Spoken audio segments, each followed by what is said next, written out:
Setelah nonton video ini, teman-teman akan paham apa itu digital marketing, kenapa harus menggunakan digital marketing, teori marketing funnel, dan yang terakhir strategi dan juga teknik dalam digital marketing. Daripada kelamaan, ayo kita let's go. Apa itu digital marketing? Secara definisi, digital marketing adalah segala aktivitas marketing yang menggunakan medium digital. Pertanyaannya, apakah ngepost di sosmed adalah digital marketing?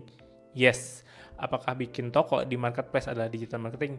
Yes. Tapi sebenarnya digital marketing nggak cuma itu. Masih ada banyak aspek-aspek lainnya dalam digital marketing. Pertanyaan selanjutnya adalah, kenapa kita harus menggunakan digital marketing di 2023 atau di tahun-tahun selanjutnya? Yang pertama, kenapa menggunakan digital marketing adalah saat ini teman-teman pasti menggunakan device, entah itu handphone ataupun laptop. Nah, dengan digital marketing, kita bisa menargetkan ataupun merich orang-orang yang sedang menggunakan device karena semua terhubung dengan internet. Yang kedua adalah biaya dari digital marketing bisa sangat kecil, mulai dari bahkan 0 rupiah.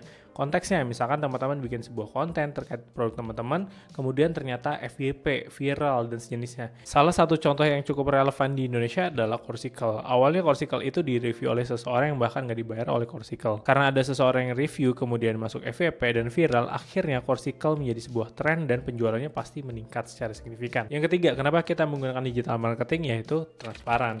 Kalau kita menggunakan digital marketing, kita tahu bayar berapa, dapat berapa. Misalkan gue pasang iklan 100.000, kita dapat nih reportnya secara langsung dari platformnya. Yang nonton konten kita ada 100.000, kayak gitu misalnya. Ini berbeda dengan kalau kita pasang baliho gitu ya, misalkan di tol, kita pasang, oke, 100 juta, tapi kita nggak tahu sebenarnya berapa sih yang benar-benar ngelihat konten kita. Yang terakhir adalah tertarget. Kalau kita menggunakan platform digital, terutama yang programmatic ataupun iklan digital gitu ya, kita bisa menarget sesuai dengan yang kita ingin tuju. Misalkan, gue pengen menargetkan jualan emas ini ke orang-orang yang berusia dia 25 sampai 35 tahun berada di kota-kota besar gitu ya. Karena ini adalah most produktivitas. Itu bisa dilakukan kalau kita menggunakan digital marketing. Oke, sekarang teman-teman udah tahu secara definisi dan kenapa kita menggunakan digital marketing. Sebelum kita masuk ke dalam teknik dan strateginya, kita harus paham dulu nih yang namanya marketing funnel. Marketing funnel adalah sebuah konsep dasar yang sebenarnya digunakan pada marketing secara umum, tapi akan lebih berasa ketika kita menggunakan digital marketing. Secara konsep dasarnya, digital marketing itu adalah membagi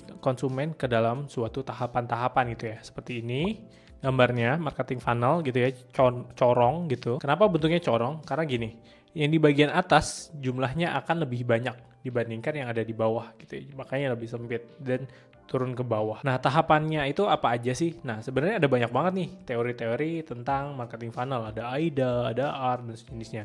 Cuma gue biasanya menggunakan yang namanya awareness, consideration, action, dan juga repeat. Oke, gimana sih tahapan-tahapan tersebut? Mungkin kita menggunakan contoh kali ya. Misalkan gue adalah seorang digital marketing manager dari Logitech Indonesia pengen jual produk ini. Tahapan pertama adalah awareness. Intinya adalah orang tuh tahu tentang produk kita. Kita bisa bikin contoh gitu ya. Tahapan pertama adalah masalahnya. Masalahnya adalah orang nggak tahu tentang produk kita.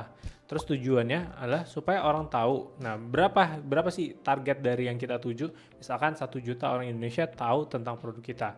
Terus gimana caranya? Nah, ini ada banyak caranya. Yang kita gunakan saat ini, misalkan memasang iklan di YouTube. Nggak sembarangan iklan di YouTube, tapi iklan yang memang ditujukan kepada channel-channel teknologi. Jadi ketika ada orang yang nonton channel teknologi, mereka akan mendapatkan iklan dari Logitech. Terus tahapan kedua adalah konsiderasi atau udah mempertimbangkan untuk membeli produk kita.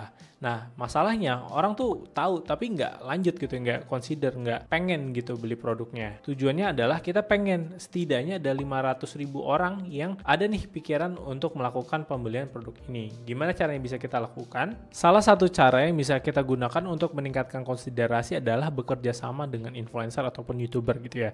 Kalau tadi kita udah kasih benih-benih gitu ya lewat iklan, nah kita follow up dengan cara bekerja sama dengan YouTuber, misalkan David Gadget In. Kita minta David untuk reviewin dong mouse kita, karena produk kita memang bagus, kemudian review dari Gadget In adalah bagus. Dari 1 juta orang yang udah tahu tentang produk kita, melihat nonton videonya itu, kemudian mereka akan berpikir, oh sepertinya mouse ini memang bagus, kayaknya gue akan pengen beli nih. Yang ketiga adalah action gitu ya. Masalahnya adalah orang udah consider tapi mungkin masih mikir-mikir karena mungkin ini memang mouse premium ya.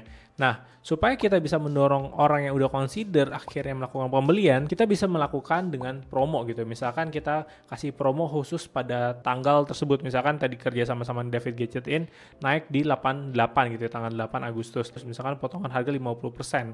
Nah, itu kan menarik banget gitu ya. Itu bisa mendorong orang yang memang udah pengen beli, akhirnya dikasih promo, akhirnya mereka melakukan pembelian. Nah, di tahap terakhir yaitu repeat. Kalau kalian pikir mungkin, gimana repeat? Kok beli mouse berkali-kali? Nah, di sini ini belum tentu. Kita ketika ngomongin repeat itu adalah membeli sebuah produk yang sama. Bisa jadi itu membeli produk lain. Karena kan Logitech Indonesia, kalau teman-teman tahu, itu produknya nggak cuma mouse ya, ada keyboard, ada headset dan sejenisnya. Masalahnya kita ingin supaya orang udah beli mouse itu bisa nyobain produk Logitech yang lain. Gimana caranya? Caranya misalnya pembeli A belanja gitu ya di marketplace Tokopedia gitu. Nah, itu kan ada datanya ya. Kita bisa nih untuk menawarkan produk-produk lainnya dari Logitech melalui Tokopedia. Kita bisa pasangin ads atau kita tembakin message gitu ya. Promo khusus pembeli setia gitu. Itu bisa untuk meningkatkan repeatness dari seseorang. Oke, mungkin sekarang kamu udah tahu ya gambaran kasar tentang marketing funnel dan konteksnya gitu di Logitech. Nah, kalau menurut kamu video ini sampai menit ini itu bermanfaat, coba bantu dengan kasih like. Karena dengan kamu kasih like, video ini akan bisa direkomendasikan ke lebih banyak orang. Udah like? Thank you. Cara teori kita udah tahu, sekarang kita masuk ke strategi dan juga teknik dalam digital marketing. Oke, ketika kita ngomongin digital marketing, itu kita bisa bagi jadi dua strategi utama, yaitu strategi dengan media berbayar, terus yang kedua adalah media organik, yang belum tentu bayar. Yang pertama adalah iklan digital. Kalau teman-teman lihat sosial media atau sebelum nonton video ini ada iklan, terus iklannya itu adalah sebuah produk, nah itu adalah contoh dari iklan digital. Bentuknya apa? Itu bisa pakai Google Ads, Meta Ads, TikTok Ads, dan berbagai jenis ads lainnya. Yang kedua adalah paid partnership. Intinya sih adalah ketika kita bayar seseorang ataupun platform gitu ya untuk ngomongin produk kita supaya bisa menjangkau lebih banyak orang, itu paid partnership. Tapi kalau di sini konteksnya mungkin lebih ke platform digital, misalkan Kompas, Tempo, dan sejenisnya. Yang ketiga adalah influencer marketing. Ini mungkin teman-teman sangat familiar ya. Ini dengan contoh tadi juga ada. Ketika gue pengen ningkatin konsiderasi, gue kerjasama dengan David Gadget In. Kerjasama antar David Gadget In dan gue itu adalah bentuk dari influencer marketing. Jadi si David akan nge-review produk gue, terus audiensnya kemudian consider gitu untuk beli produk dari Logitech. Yang keempat adalah affiliate marketing. Kalau tadi influencer marketing itu ke perorangan, terus bayarnya itu di depan biasanya. Kalau affiliate marketing itu cuma kita bayar kalau memang ada transaksi. Misalkan mouse dari Logitech ini harganya 1 juta. Terus affiliate marketingnya itu akan menjual produknya, kemudian dia akan mendapatkan komisi, misalkan 10%. Jadi setiap ada penjualan 1 juta, dia akan mendapatkan 100.000. Enaknya dari affiliate marketing adalah kita cuma bayar yang benar-benar emang udah convert. Nah, itu adalah 4 dari contoh paid media. Sebenarnya ada taktik dan strategi lainnya, cuma gue simplifikasi aja supaya lebih paham gitu ya. Kenapa sih dibilang paid media? Intinya, kita akan perlu keluarin uang gitu ya, setiap kita ingin menampilkan konten kita di tempat orang lain. Selanjutnya kita masuk ke dalam organic media dalam digital marketing. Kalau paid itu artinya bayar setiap muncul di tempat orang lain, pertanyaannya apakah organik kita nggak keluar biaya sama sekali? Jawabannya enggak. Organik di sini kita nggak perlu bayar setiap konten kita muncul di tempat orang lain gitu ya. Tapi mungkin aja ada biaya-biaya yang harus kita tanggung dalam memproduksi kontennya. Misalkan kalau kita bikin review sebuah produk di channel kita sendiri, itu kan tetap harus ada orang yang digaji, harus ada biaya produksi, alat dan sejenisnya. Organic media di mana aja sih tempatnya? Yang pertama adalah sosial media. Kayak di sini gitu.